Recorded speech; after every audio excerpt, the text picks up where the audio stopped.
যখন আমার এই এপিসোডটা আপনারা দেখেছেন তখন নির্বাচনের ফলাফল পাইয়া গেছেন মনে হয় সবাই।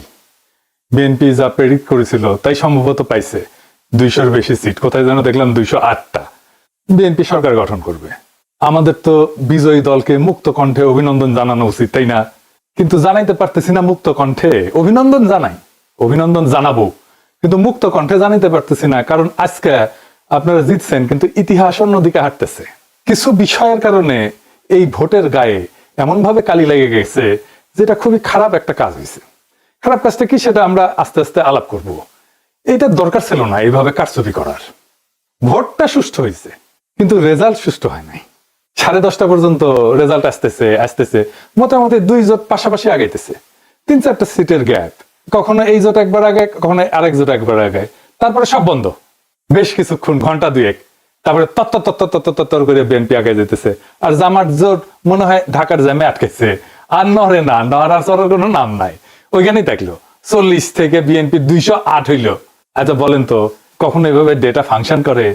ভোটের সব তো ডেটা অঙ্ক, এটাকে এইভাবে ফাংশন করে? মানে এটা বিজ্ঞানের কথা, ব্রেনটের কথা আর কি, এডুকেশনের কথা। এগুলো তো র্যান্ডম নাম্বার। যেভাবে ভোটের রেজাল্ট ঘোষণা করা হয়েছে এর কোনো প্যাটার্ন মানে নাই।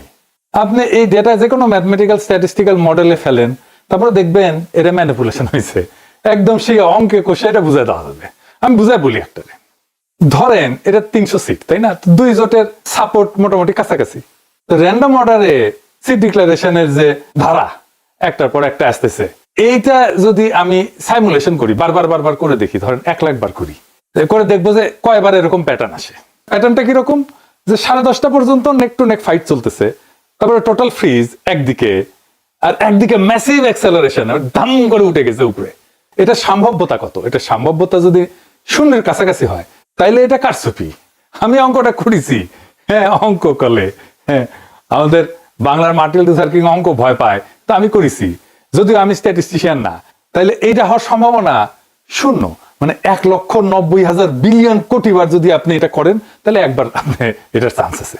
মানে বুঝেছেন তো? এডিটর সাহেব লিখে দেন 1,90,000 বিলিয়ন কোটি বার আপনি যদি এটা সাইমুলেট করেন, প্রায় অসীম সংখ্যায়, তাহলে একবার এটা হওয়ার সম্ভাবনা আছে। এই নির্বাচনে যেটা হয়েছে, কি রেকর্ড দেখেছেন? গিনেস বুকে ঠাঁই পাবে বিএনপি দল হিসেবে। এবং তাদের বুদ্ধিজীবীরা এইরকম আসন সংখ্যার কথা কিন্তু বলছে 200-র বেশি পাবে, বলছে না? বলছে জামাত এনসিপি 80টার মতো পাবে, তাই দিছে। আমার প্রশ্ন হইতেছে এত নিখুঁত প্রেডিকশন কেমনে করলো? তার মানে আগে থেকে সাজানো ছিল, তাই না? আচ্ছা, এই যে 208টা সিট যে পেলো, এইরকম আওয়াজ কি বিএনপি ছিল যে 208টা সিট পাবে? ইলেকশনে মাঠে ছিল, মঙ্গলটাটা ছিল। এই লেভেলে জিততে হইলে তো একটা ইস্যু লাগে রে ভাই, বড় ইস্যু লাগে, যে ইস্যুতে সারা দেশ র্যালি করবে। 2008 সালে ইস্যু ছিল বিএনপির দুর্নীতি, সেজন্য আওয়ামী লীগ জিতেছিল, এরকম জিতেছিল। 70-এর নির্বাচনে ছিল স্বায়ত্ত শাসন, এই জন্য মুজিব জিতেছিল। এবার কি ছিল? Family card. মানে মানুষ পাগল হইয়া ফ্যামিলি কার্ডের জন্য ফাইরা ভোট দিছে। আপনারা সবাই দেখেছেন যে মামুনুল হককে বিজয় ঘোষণা করছে সব কটা মিডিয়া, তারপরে ওই খবর সবাই মুছে দিছে। তারপরে দেখি ববি আজাদ জয়, এরকম তো অনেক আসন হয়েছে। এমনকি তারেক রহমানের আসন হয়েছে, 3,500-এর ব্যবধান ছিল, 17টা কেন্দ্র বাকি ছিল গোনা, তারেক রহমানকে বিজয়ী ঘোষণা করে দিছে। তারেক রহমানের প্রতিদ্বন্দ্বী লিখছে এটা, আমি স্ক্রিনশট নিয়ে রাখছি ওই সময়। খুলনাতে মিয়া গোলাম পারোয়ার কত ভোটে হারছে জানেন? 2,000 ভোটে মাত্র। শুধু জামাত 5,000-এর কম ভোটে হারছে। এরকম আসনের সংখ্যা কত জানেন? 53টা। মূলত এই 53টা আসনে কারচুপি করে হারানো হয়েছে জামাতকে। কেউ কেউ বলে এটা 70টা। জামাত তাইলে প্রকৃতপক্ষে আসনগুলোতে জিতছে, কিন্তু ডিপ স্টেট সংখ্যা কমায় কয়টা দিতেছে? 70টা না কয়টা যেন দিতেছে, খয়রাতি। এটা তো বিএনপির শক্তি না, এটা ডিপ স্টেট, আওয়ামী লীগ আর প্রশাসনের শক্তি। তার উপরে ভর করে তারেক রহমান দেশ চালাবে। কেমন চালাবে বুঝেন? আমাদের প্রতিপক্ষ তো বিএনপি না, আমাদের প্রতিপক্ষ BNP plus Awami League plus deep state plus India.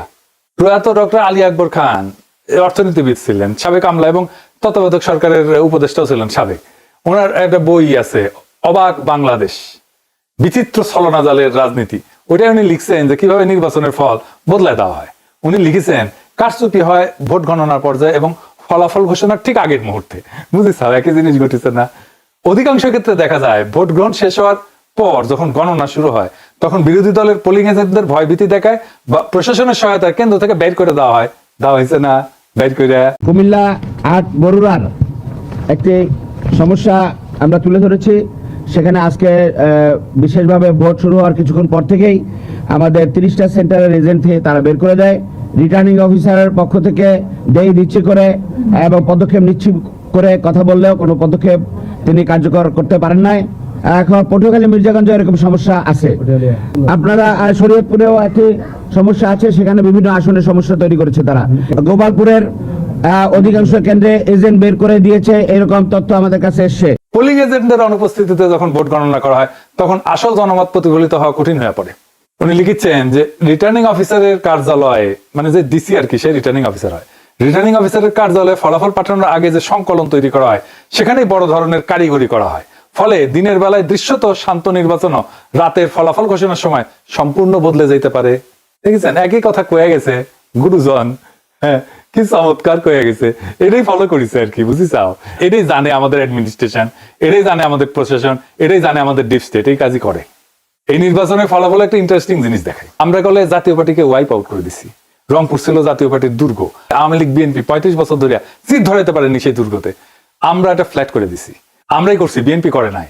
রংপুরে বিএনপি আওয়ামী লীগ কিচ্ছু করতে পারে নাই। সেখানে যে এনসিপি জামাত তাদের হারাই দিল, সেই এনসিপি জামাত দুর্বল না যে সারা দেশে হারা গেল?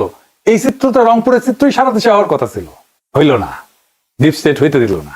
এটা আসলে করার দরকার ছিল না, এই আকামটা করার দরকার ছিল না। ভোট খুবই সেন্সিটিভ জিনিস। মুজিব 1973 এই কিসিমের একটা নির্বাচন করে গাড্ডায় পড়েছিল।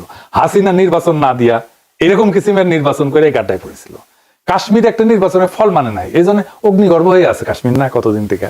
কি অবস্থা এখানে, এখনো শান্ত হয় নাই। আবারও বাংলাদেশে এই কাজ করা লাগলো, এ তো লজ্জা হয়ে থাকবে। শুধু লজ্জা না, একটা বিপদ হয়ে থাকবে। এই কালি গা থেকে যাবে না বিএনপির, এবং যারা ইঞ্জিনিয়ারিং করছে যারা, তাদের এটা কাফারা দিতে হবে। এই জন্য যে জামাত এনসিপি তো কম ভোট পায় নাই। হিসাব করে দেখেন পার্সেন্টেজে, এই লোকগুলোর উপেক্ষা করবেন কিভাবে? আপনি জিতলে অসুবিধা নাই, জিতেন, ভোট নিয়ে যেতেন, যতগুলো সিট জনগণ দেয় সে কয়টা নিয়ে খুশি থাকেন না। আপনার অ্যাবসলিউট মেজরিটি লাগবে। লিসে হাউস যেতেই লিসে। উইনস্টন চার্চিল দ্বিতীয় বিশ্বযুদ্ধের সময় বিশাল বড় নেতা ছিল, তার প্যারালাল কেউ ছিল না। ব্রিটিশ মিডিয়ার সে একজন প্রিয় পাত্র ছিল আর কি। সেখানে যাইতো, সব জায়গায় মিডিয়া তাকে ছুটে যেত, মারাত্মক হাইপ তার, যেখানে যায় বিশাল সভা করে। তার মতো প্রোফাইল কারো নাই। সে দ্বিতীয় বিশ্বযুদ্ধের বিজয় নেতা। সেই যুদ্ধ শেষ হওয়ার পর এই নির্বাচন দেওয়া হয়েছে, গোহারা হারছে লেবার পার্টির কাছে। তাকে নিয়ে হওয়া হাইপ কই ব্যানি ছিল। আবার কিন্তু সে ঠিক 5 বছর পরে নির্বাচনে জিতেছে। পাবলিকের মনে এরকম। চার্চিল যদি একটা বিশ্বযুদ্ধ জেতার পরে হারতে পারে, সেই তুলনায় আমরা কিছুই না, হারিছি। আমরা তো স্বীকার করি হারিছি, আমরা বিরোধী দল, অপোজিশন, কিন্তু আমরা রেসপন্সিবল অপোজিশন হইতে চাই। সামনের বার জিততে হবে। এই নির্বাচনের বিষয়ে যা যা আইনি ব্যবস্থা নেওয়া উচিত সেটা নিতে হবে। রেকর্ড রাখা জরুরি, সব ডকুমেন্টেশন রাখতে হবে, ভিডিও ডকুমেন্টারি কইরা। পোলিং অফিসার, প্রিজাইডিং অফিসার যারা ছিল তাদের নাম টাম রাখতে হবে, নির্বাচন কমিশনে কারা কারা দায়িত্ব ছিলেন সবকিছু সহ। প্রত্যেকটা কেন্দ্রে ভোটের ফলের কপি রাখতে হবে, স্বাক্ষর করা কপি। এই নির্বাচনে যা যা অনিয়ম হয়েছে সেটা ভিডিও ডকুমেন্টারি, ক্লিপ, অডিও সব আর্কাইভ করে রাখতে হবে। যে সমস্ত প্রার্থীকে হারায় দেওয়া হয়েছে তাদের পোলিং এজেন্টদের, কর্মীদের সাক্ষাৎকার ডকুমেন্ট করা উচিত। তারপর নির্বাচনের ক্যাম্পেইন করার সময় নারীদের উপরে যে হামলা করছে বিএনপি, সেগুলো ডকুমেন্টেশন থাকা উচিত। এই নির্বাচনে আমরা যে হাইট তুলছিলাম সেটা তুলনাহীন। সেই জন্য সবাইকে আন্তরিক ধন্যবাদ।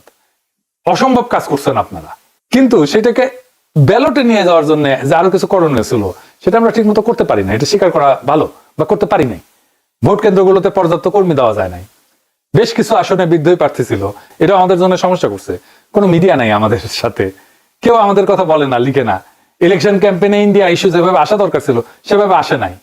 আমি জানি না কেন ওনারা আনেন না। ইন্ডিয়ারে অখুশি করবেন কিনা, ইন্ডিয়া যদি অখুশি হয়ে যায় সেটা ভেবে যদি না বলে থাকেন তাহলে তাদের বিপদ। নারীদের একটা রিজার্ভেশন ছিল, এটা কাটে নাই। নারী ইস্যুতে একটা স্পষ্ট লিখিত অবস্থান নেওয়া উচিত ছিল, সেটা না হয় নাই। আর ঐক্যটা ঠিক মতো ক্রিস্টালাইজ হইতে পারে নাই, মানে একদম শেষ মুহূর্তে হয়েছে ঐক্য। আর প্রশাসন তো পুরাই বিএনপির অনুগত, তার আজ্ঞাবহ হয়ে গেছিল। এরকম একটা অবস্থায় জিতে আসা খুবই ডিফিকাল্ট। তারপরে ক্যাম্পেইনটাকে আমরা এমন একটা জায়গায় পৌঁছায় নিয়েছিলাম যেখান থেকে মনে হয়েছে যে আমরা জিতে যাব, এবং আমাদের তো খুবই ভালো রেজাল্ট করার কথা ছিল। বিএনপিকে জিতলে খুব মার্জিনালি জিততে হতো। এখন কি করা উচিত জামাত এনসিপির? এখন করণীয় হইতেছে 3টা রাজনৈতিক এজেন্ডাকে কেন্দ্র করে জোটের রাজনৈতিক ভিত্তিকে সংগঠিত করা।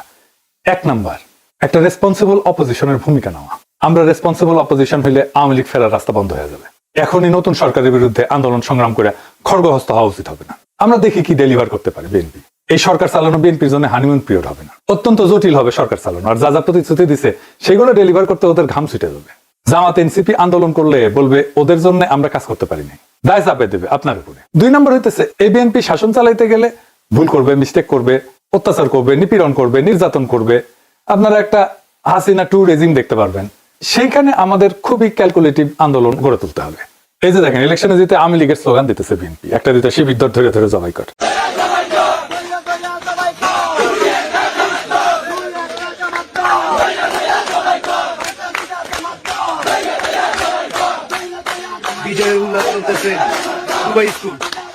শুধু তাই না, আজকে শিবির নেতাদের বাসায় হামলা করতেছে।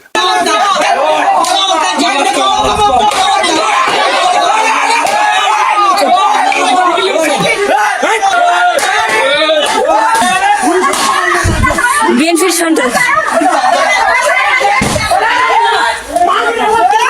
বিএনপির সন্তান সকল আপনার একটা আওয়ামী শাসন দেখবেন, লিগে রাখতে পারেন। আমরা আবার আগে সেই জায়গায় ফিরে গেলাম, 2008 সালে ফিরে গেলাম। এরপরের সময়গুলো আবার রিপিট হবে, এবার হবে দ্রুত। হাসিনা 15 বছরে যা দেখছেন তা বছর 2 মধ্যে দেখে ফেলবেন। তারেক রহমানের যদি স্টেবিলিটি প্রায়োরিটি হইতো তাহলে ভোটটা তিনি ফেয়ার হইতে দিতেন। মানুষ একটা পরিবর্তন চাইছিল, তিনি পরিবর্তনটা ঠেকাই দিলেন। এবার কি আদৌ পরিবর্তনকে ঠেকায় রাখা যায় না।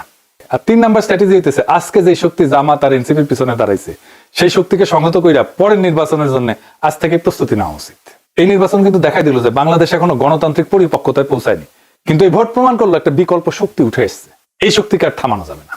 আর বিএনপি যেহেতু আওয়ামী লীগ আর হাসিনার দেখানো পথেই যাইতেছে, তাই সে হাসিনার অন্তিম যে লক্ষ্য সেটার দিকেই যাবে। এটাই ইতিহাসের শিক্ষা। তবু আপনাদের জন্য শুভকামনা। আমরা লক্ষ্যে অবিচল থেকে আগায় যাব, জনগণকে সাথে নিয়ে যে আজাদির কাফেলা আমরা শুরু করছি তার সাথেই যাব। দেখা হবে রাজপথে, দেখা হবে লড়াইয়ের মাঠে, দেখা হবে আবারও আগামী নির্বাচনে। আমরা আরো শক্তিশালী হয়ে আপনাদের সামনে আসব। ইনকিলাব জিন্দাবাদ।